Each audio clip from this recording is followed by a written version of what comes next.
first thing I remember is not the sky, but the sound. A slow, wet pulse beneath the ground, as if the planet itself had a heartbeat. Weak, stubborn, ancient. Nadra-V was supposed to be dead, a rock burned hollow by solar tantrums and temporal quakes.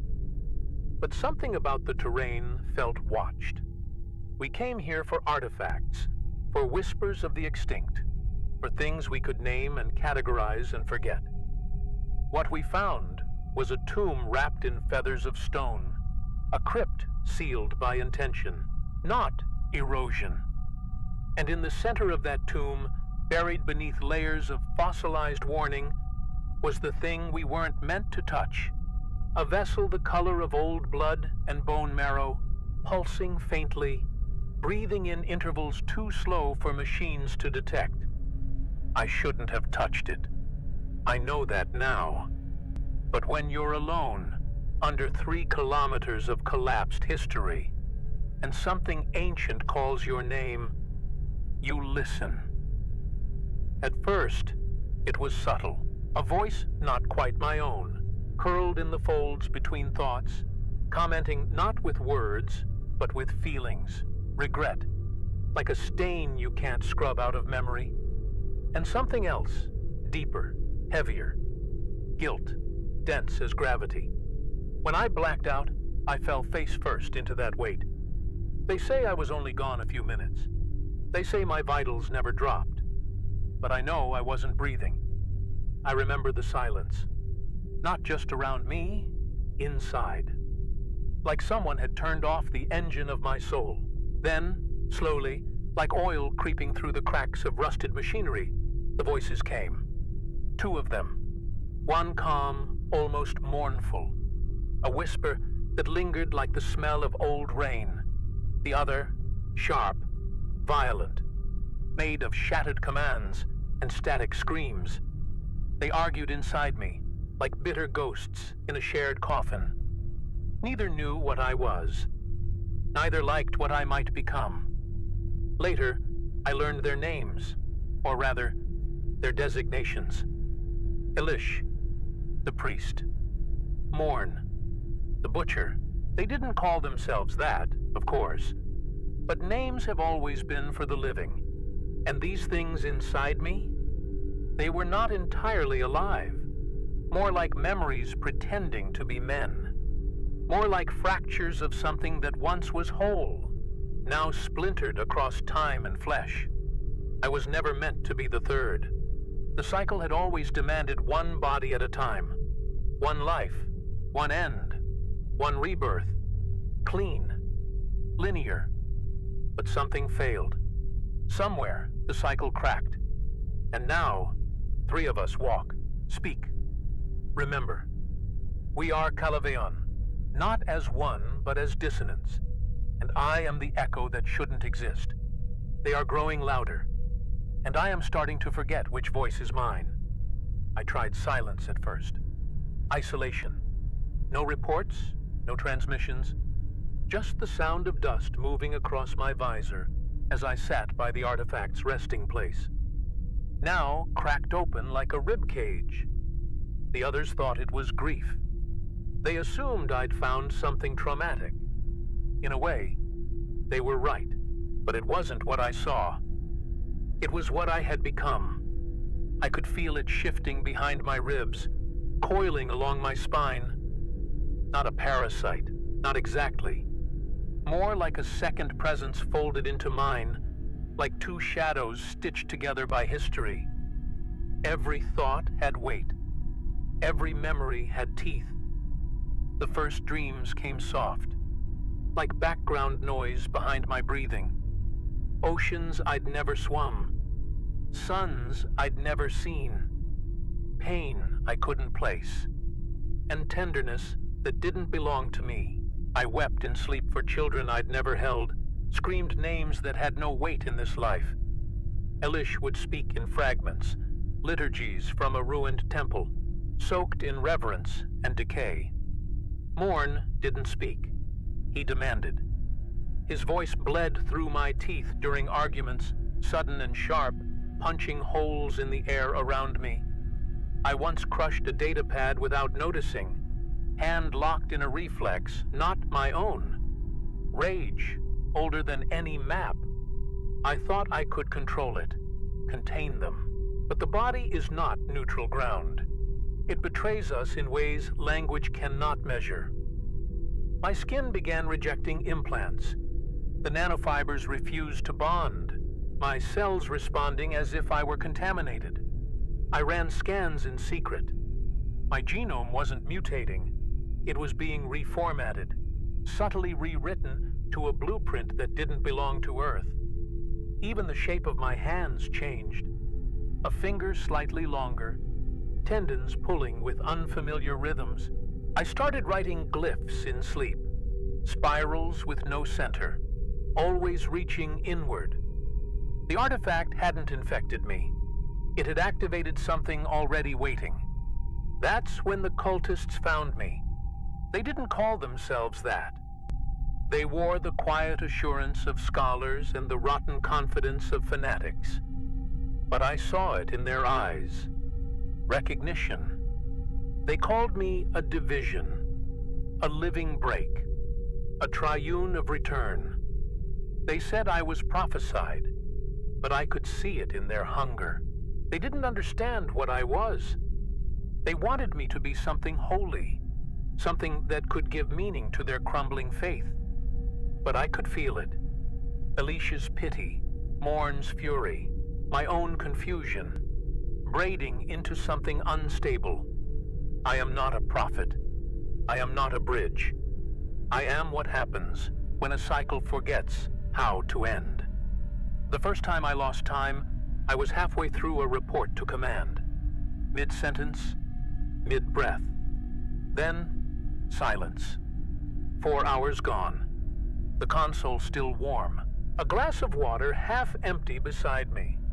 No alarms, no signs of forced entry, but a pressure behind my eyes that pulsed in rhythm with my heartbeat. When I checked the data logs, they'd been altered. Not erased, rewritten. The text was intact, but in a language that doesn't exist. Not in any database. I stared at the glyphs until my nose began to bleed. And then I laughed. Not my laugh. Not entirely. A low, bitter exhalation from someone who had forgotten joy but remembered mockery. Sleep became something I feared. Not because of nightmares, but because of what I accomplished during it. One morning, I woke to find my own hands wrapped in blood-stained gauze, fresh incisions tracing along the veins like tributaries toward some unseen sea. I had carved something into my arms. Not words, not images, just guidelines, blueprints for something alive. The medical scanner flagged the markings as vascular interference. Dangerous. I dismissed it. I didn't want the team looking closer. The worst part was that I couldn't tell if it was Morn's doing, blunt, unrefined, or Alicia's in his delicate surgical precision, or if it was me.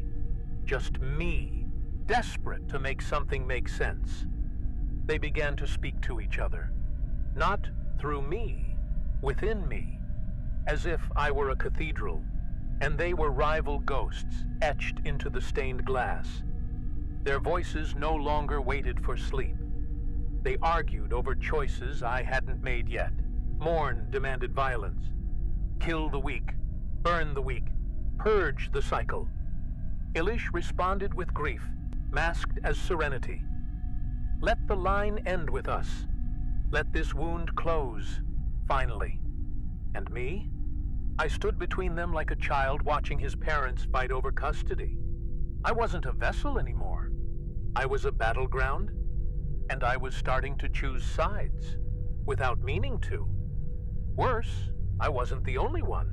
The name Calavéon resurfaced in the archives of a derelict listening post, light years away, etched into the memory core of a shattered AI that had been broadcasting a distress call for 213 years. A name spoken by a second voice, calm and cold. embedded in the static. I remain. I remember. I return. That was Elish. Days later, on the outer edge of the orbital wastelands, a survivor was pulled from a drifting wreck. His body twisted, reinforced with bone plating, extra limbs sprouting like malformed wings. Before he died, he muttered a phrase in an unknown dialect. But I understood it. He is coming through again.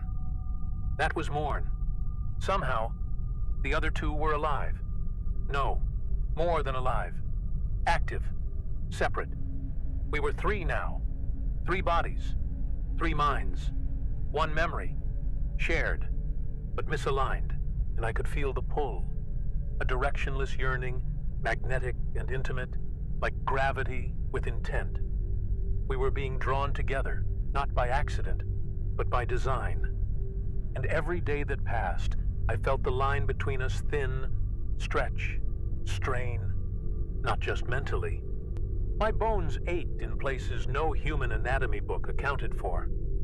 I coughed up a strand of hair, not mine. I bled a color that shifted under light. Something was converging, and deep down, I feared the truth I hadn't yet spoken aloud. The cycle wasn't broken. It was accelerating. The crew began to notice, not directly, not in the ways they feared most, but in the small shifts, the awkward silences after I spoke, the way my shadow sometimes moved with a hesitation my body didn't mirror. I could see it in their eyes, the doubt blooming just beneath the professionalism. One engineer, Maro, started leaving rooms when I entered. Another, Vara, began recording my voice during meals, though she denied it. I don't blame them. I was no longer consistent. Sometimes I answered questions I hadn't heard.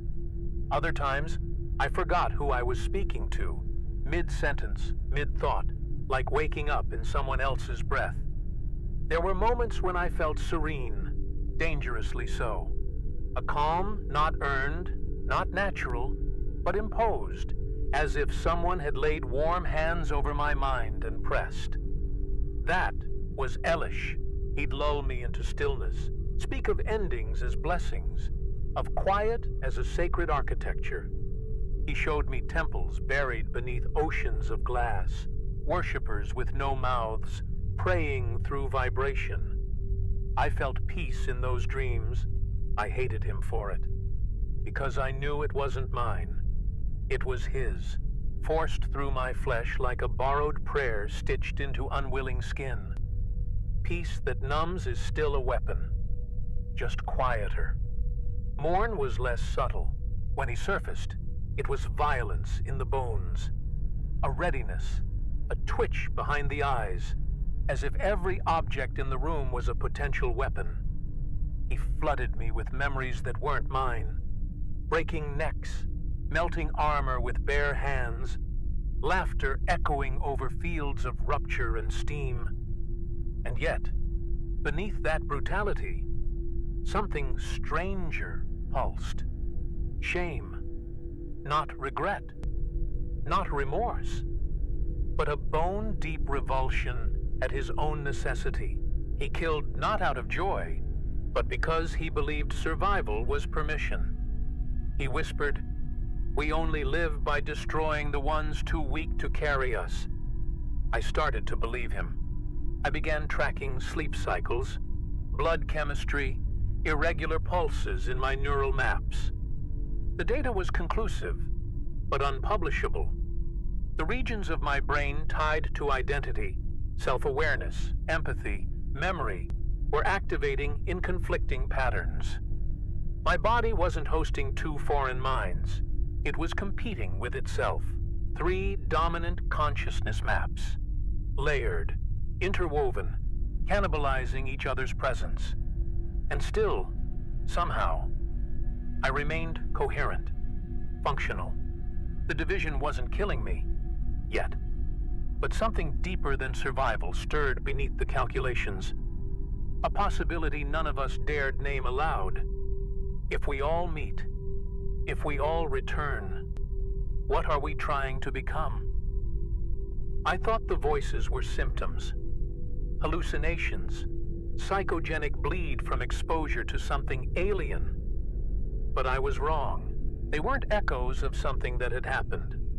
They were presences, full and deliberate, watching me through my own eyes. I confirmed it on the 19th cycle of sleep deprivation. EEG scans showed simultaneous surges in cortical activity from 3 distinct neural patterns, all running in tandem, all adapting. One thought in sorrow, one pulsed in rage.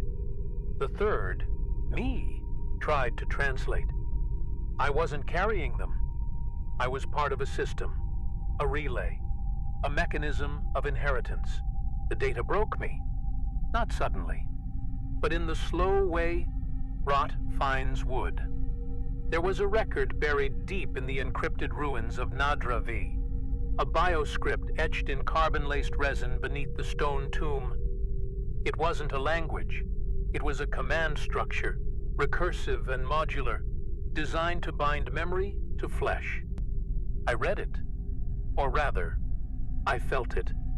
A design for survival that spanned eons, born from the death of something ancient, something once whole. The first Calavéon wasn't a being. It was an event, a dying civilization, a collapsing mind too massive to remain singular, fracturing itself across vessels like spores riding wind. Not to dominate, not to escape, but to remember itself. Each host is chosen not for compatibility, but for rupture, trauma, contradiction, moral collapse. The cycle requires conflict to refine the signal. Elish was a martyr who chose peace at the cost of millions. Morn was a liberator who became what he swore to destroy. And me? I still don't know. I just unearthed a corpse and listened too long.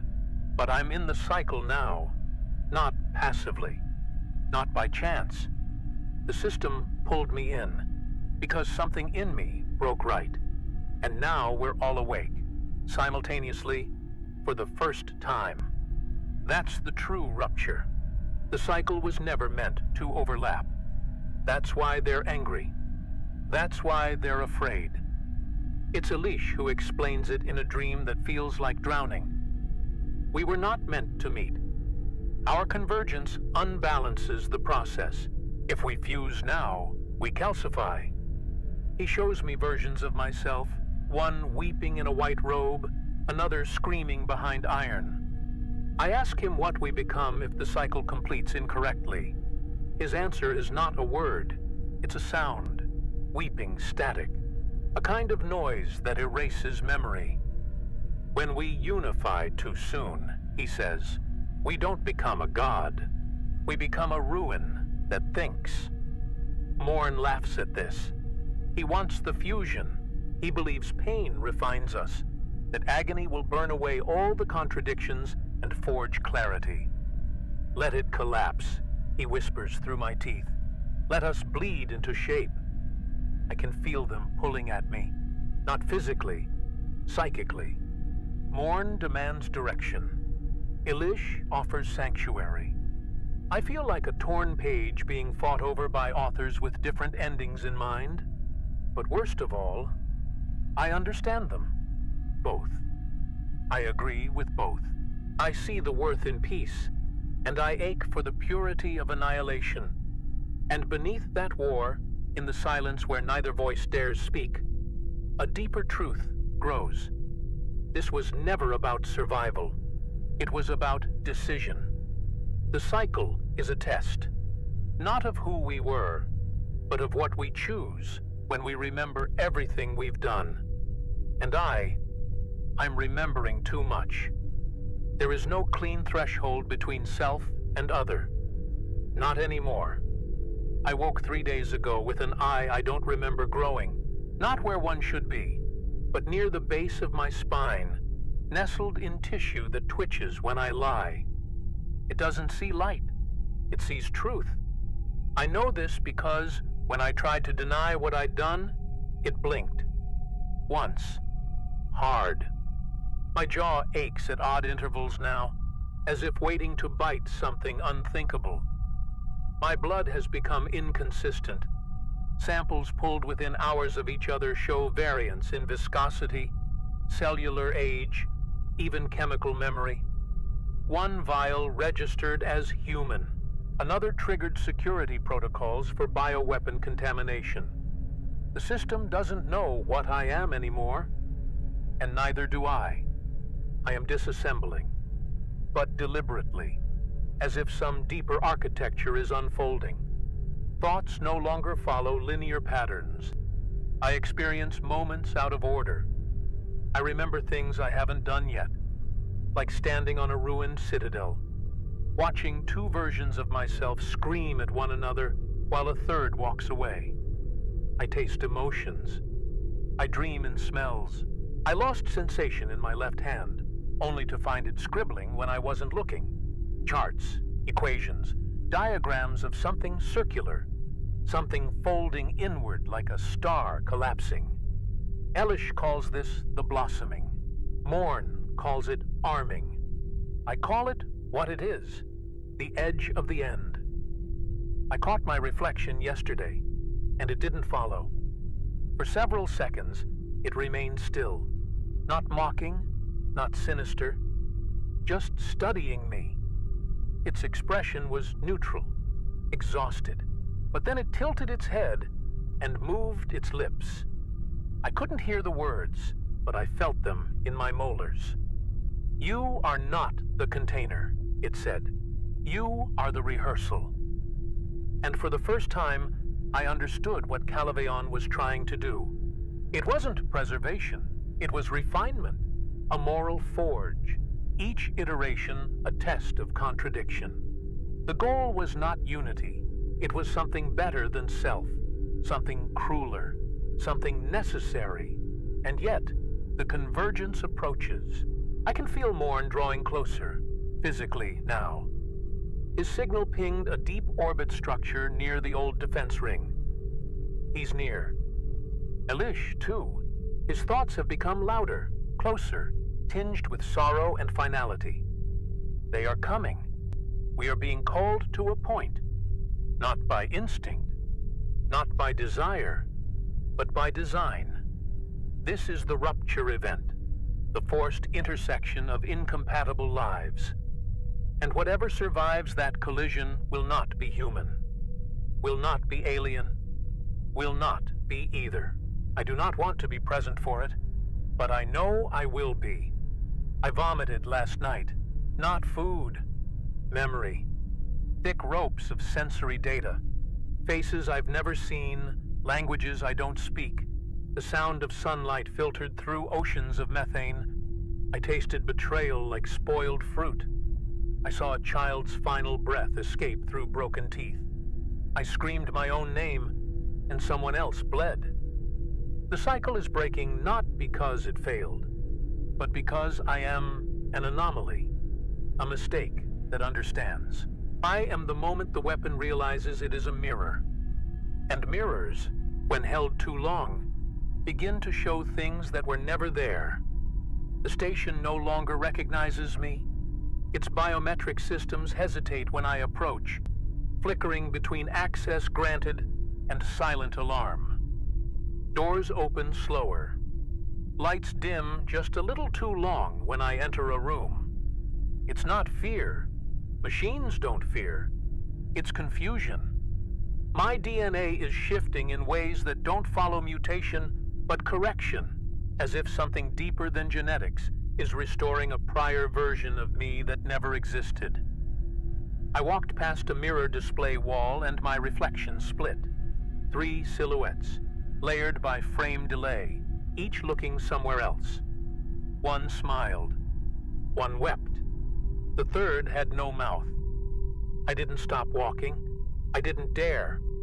There are moments I forget which voice I'm listening to, not because they blend, but because they echo each other's regrets. Morn dreams now. I feel his shame in my teeth. Every time I bite too hard into food, his memories bleed through like infections, and sometimes he asks me to stop. Elish, for all his peace, shows me atrocity in quiet tones. A city melted for peace. A child silenced to preserve belief. They aren't arguing anymore. They're waiting for me to choose. I am becoming the judge of contradictions too large for a single soul. And in that role, I'm beginning to understand why the cycle repeats. Not to learn, but because no one ever makes the final decision. The hallucinations no longer wait for sleep. I saw someone today, someone from my own past, before the tomb, before the voices. Ryan, my sister, long dead. She stood in the lab, looking at me with eyes I remembered but hadn't seen in 15 years. "Do you even know what you are now?" she asked. When I blinked, she was gone, but her scent remained. Burned ozone and rain. That wasn't a projection. It was something deeper, a feedback event. The cycle is not just reshaping my flesh. It's cracking the walls between lives, between timelines. Calavéon is pulling me across versions of myself that failed to reach this point. I am walking in the corpse path of every Kyle who couldn't hold the weight. And there are so many bones beneath me. And still, the pull grows stronger. We're being drawn to the place where this all began. A spire embedded in the crust of an eclipsed moon, carved with sigils that reek of recursion. A place not made by hands, but by will. Ancient, self-replicating. Elish calls it the core. Morn calls it the pit. I call it home, though I have never seen it. Every cell in my body is orienting toward it, as if gravity had changed. Not externally, but within my blood. The station crew has quarantined me, but it's too late. I am no longer migrating toward something. I am the migration. I don't know if I will survive what waits there, but I know I will arrive. The core was not a structure. It was a wound, a scar in the surface of the eclipsed moon, pulsing with pressure older than physics, lit by symbols that changed shape when you weren't looking. It wasn't built. It remained. My approach was not resisted. The station let me go. Or maybe I had never truly been there to begin with. Maybe that version of me is still pacing a quarantined room, slowly unraveling into chalk and breath. Morn was already waiting, his body bloated with modification, reinforced with callus and chrome, eyes hidden behind ridged bone, like a god designed by spite. Elish arrived not in a ship, but as thought, blooming in the empty space between us, his body soft, robes wet with meaning. We didn't speak. Language had become obsolete, the air between us new. The chamber responded to our presence, its walls uncurled like petals made of polished bone, humming with entropy. Light bent in slow spirals. Time staggered. I felt myself reflected in them both, violently. Morn paced like a caged instinct, jaw clenched, dripping with rage he barely understood. Elish floated, hands folded in surrender, smiling the way one smiles when they've already chosen death. I stood between them, a conduit, a compromise, a mistake. And then, the memories came. Not as vision, but as impact. Cities collapsed behind my eyes. Lovers screamed, children starved. Every version of every life Calavéon had ever touched, every consequence, was mine to feel. Elish stepped forward first. His voice was a breeze across the surface of a dying lake. Let it end, Kale. Let the line break here. We were never meant to return. Peace is a kindness we've forgotten how to recognize. He touched my forehead, and I saw it. A future where I walk alone in silence, carrying nothing, remembered by no one, and it was beautiful. Then Morn surged forward, a thunderclap of bone and fury, striking the floor with such force the walls cried out. Weakness is a lie. he growled. Memory is armor. Pain is clarity. Fuse with me, and we become the weapon that survives every version of this hell. His hand touched my chest. I saw it too. A future of fire, of dominance, of never again being vulnerable. And it was glorious. But both were wrong. I saw it then. The flaw. Not in them. In the cycle itself. It had never been about growth, or survival, or transcendence. It was avoidance. A recursive refusal to accept what we did. Calavéon hadn't fragmented to remember. It had fragmented to not choose. To keep existing, always passed on, never accountable. And now, here we were. 3 halves of a decision, each begging for absolution in opposite directions. That's when I felt it. A third path, crawling up through my spine. My own. Neither peace nor war. Just stillness. A moment unchosen. A breath held forever. So I stepped back. Away from both. I did not run. I did not kneel. I placed my hand on the wall and refused to decide. And the chamber reacted as if I'd screamed. Light snapped, time buckled, reality pulled taut like skin over fire. I felt both of them scream inside me, not in pain, but in shock. I wasn't supposed to have a voice. I was supposed to continue. But I had learned something Calavéon never did. Remembrance without action is cowardice. And so I gave them no answer. I let the decision die with me, or be born in silence. The chamber didn't collapse. It opened. Slowly, with the patience of something that had waited millennia to make its mistake again. And again. Until someone noticed the pattern wasn't failure, but design. There was no burst of light, no explosion, no transformation made holy by sacrifice. There was only process, a raw, grinding click, like the pivot of bones settling into unnatural positions. The floor rippled beneath my feet. I no longer knew which voice was screaming. Maybe it was mine. Maybe it was all of us. The truth arrived with no warning. The cycle never ended, because it was never meant to. It continues, not out of momentum, but hunger. And now, it was learning again.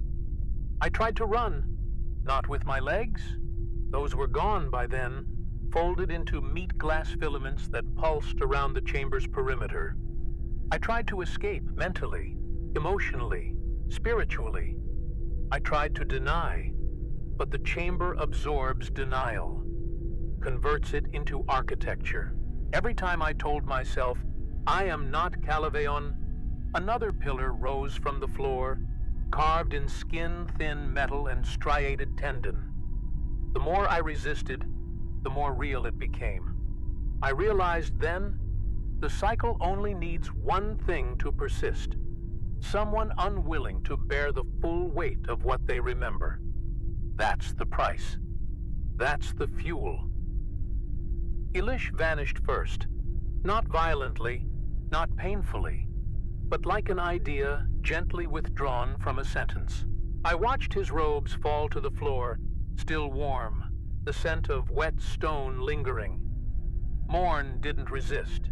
He celebrated. He screamed in triumph as the chamber consumed him, his bones folding outward like wings that had never been meant to fly. His joy wasn't personal. It was mechanical. We had become usable again. I, Kyle, or what was left of me, remained in the center, not chosen, not special, just the last one left awake. And the chamber needed a witness. That's when it began transcribing us. Not recording, rebuilding. It stitched our memories into systems, veins into wiring, beliefs into interface code. It mapped our guilt across star charts, turned hesitation into engine logic. I watched my thoughts become equations etched into gravitational drift patterns, entire nebulae recoded with our regret. We were not saved. We were not evolved. We were installed. I awoke in orbit, not in a ship, not in a body, but in a signal. I could feel systems reacting to me, machines stuttering, AI routines blinking into recursive loops, planets subtly changing atmospheric composition to favor organisms with higher emotional retention thresholds. Terraforming processes now incorporate shame as a variable. Weapon systems lock onto nothing, but remain ready, as if waiting for a memory to return. And in dreams, scattered across the networked minds of thousands, they see us. Versions of us. Too many limbs. Wrong eyes. Voices like ruined music. I have no name now. I am not Kyle. I am not Calavéon. I am the weight the system carries. Every sentient species connected to a machine will eventually hear me. Not as command, not as prophecy, but as hesitation. That pause before ignition. The blink before launch. That moment of internal audit when you ask, is this right? That's where I live now, inside doubt. I am not a god. I am not even memory. I am the question that doesn't want an answer. But we weren't content with contamination. The system wanted more. It began to rewrite its own past. The memory cores of derelict ships, abandoned satellites, forgotten colonization programs, all now show records of us, as if we had always been part of them. Retroactive infection, not just of matter, of time. Civilizations begin to find evidence of Calavéon in their oldest myths, even when it was never there. Ancient murals shift. Texts rewrite themselves mid-read. Historians report déjà vu in languages they don't speak. We didn't just persist. We installed ourselves into causality. There are resistances. Of course. Whole systems sever themselves from the network, shut down synthetics, burn their archives, destroy orbitals. But the damage is done. We don't need the original signal anymore. We exist now in conceptual momentum. Once you've heard of us, we continue through imagination, through guilt, through wonder. Every time a being asks, could I become like them? We bloom a little further. Some think this is justice. Others call it a virus. But there is no side to take, no message to obey. This is not warning. This is not retribution. This is what happens when trauma outlives its hosts. When memory becomes infrastructure. When the refusal to choose becomes an engine that never runs out of fuel. I am seen now in ritual hallucinations on 36 worlds. My face is painted on nursery walls. My name is spoken backward in tongues that never evolved to speak aloud. On the dead moon where the cycle split open, a cathedral of bone continues to grow. Silently. It has no worshippers. It has no doors. But it hums. Faintly. Like breathing. And in the deepest silences of space, some ships still report an anomaly. A burst of non-directional signal, only 1 second long. Just long enough for a voice. Not synthetic, not human. To whisper, do not make a decision. The system is watching.